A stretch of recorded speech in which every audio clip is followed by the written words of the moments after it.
за? Дали има против? Воздржани? Констатирам дека предложениот дневен ред едногласно е утврден.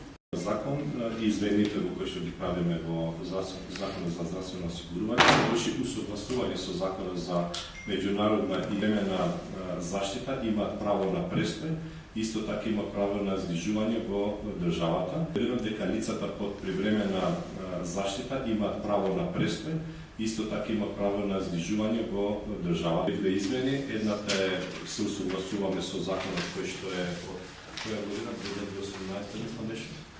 Законот во број 64/2018 и другиот со Законот за административни службеници.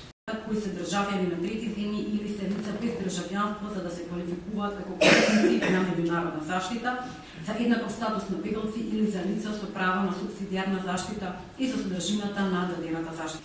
Имено Европската комисија 2 март 2022 година предложува привремена заштита на луѓето кои што доаѓаат од војната од Украина поради масовен прилив на заштита, но во текот на користење на статусот, именуваниот се откажува од статусот и ја напушта територијата на Република Македонија. Во 25-та година едно лице од Украина поднело барање за азил, но во текот на постапката го напуштило местото определено за негово сместување и од Центар за баратели на азил во избегово, како и државата. На 1.1.26 година до 31.3.26 година нема поднесено барање на азил за лица од Украина, а 17 лица се малолетни. Останатите 28 лица во текот на постапката се откажале од привремена заштита или не се јавиле во одделот за граѓански работи.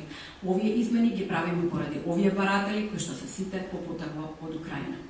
Имено Европската комисија 2 март 2022 година предложува привремена заштита на луѓето кои што доаѓаат од војната од Украина поради масовен прилив.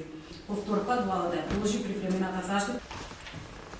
Врз основа на гласањето на комисијата едногласно констатираме дека предлогот на Законот за изменување на Законот за здравствено осигурување е прифатлив и треба да се даде на натамошно читање.